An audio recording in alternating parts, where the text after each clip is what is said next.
lot of frightening things. Like I remember like just being in my car waiting to cross the border, and some kid will come out of nowhere and jump on the hood of your car to wash your windshield. And that sounds fine, but you don't know whether that's a cartel guy about to rob you with a machete or that's a guy trying to clean your windshield.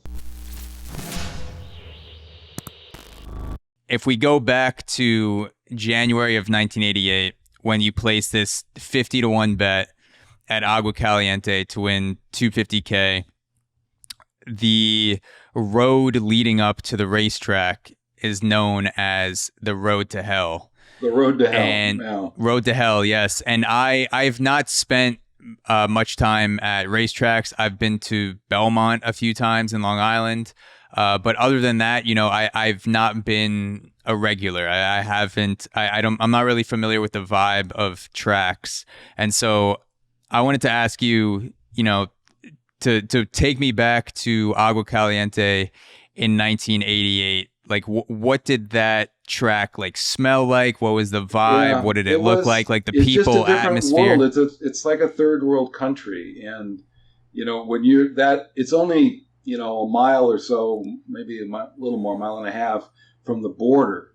But that mile and a half is, everybody's trying to sell you everything you didn't know exists. They're trying to sell you, cocktails, drugs, leather underwear, lizards, everything you can imagine on the planet. And a lot of frightening things. Like I remember like just being in my car waiting to cross the border, and some kid will come out of nowhere and jump on the hood of your car to wash your windshield. And that sounds fine, but you don't know whether that's a cartel guy about to rob you with a machete or that's a guy trying to clean your windshield. Yeah, you don't know if he's about to spray bullets or Windex. He just hops on the windshield. And that's a problem too, because if you've ever crossed the border by automobile going back, could be really long lines. You could be in a long line of a mile or a half mile with 100 or more cars in front of you, and of course you have cars to your left, cars to your right, and you feel very, very vulnerable. And you're always very aware you're not in the United States. Yeah. You're at their mercy, really. And I'm 6'3", blonde, blue-eyed, and I don't look Hispanic.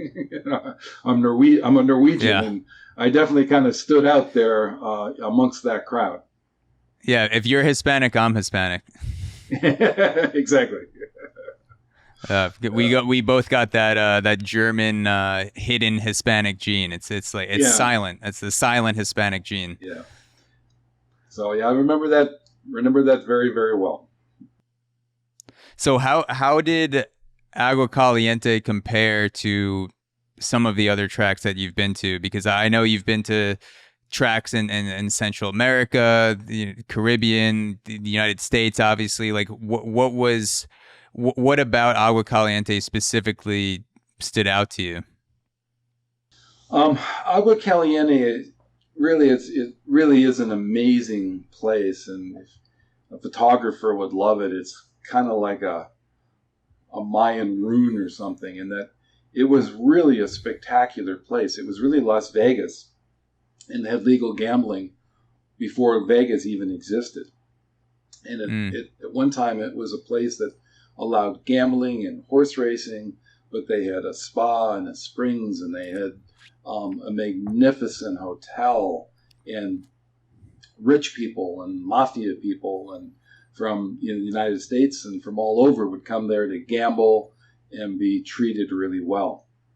But what happened, particularly right around about that time, is online horse racing came into play. So in the old days, you could only bet physically at the track, but right about that same time, which is the demise of the racetrack, you could now go to Santa Anita and you could bet the New York races, or you could go to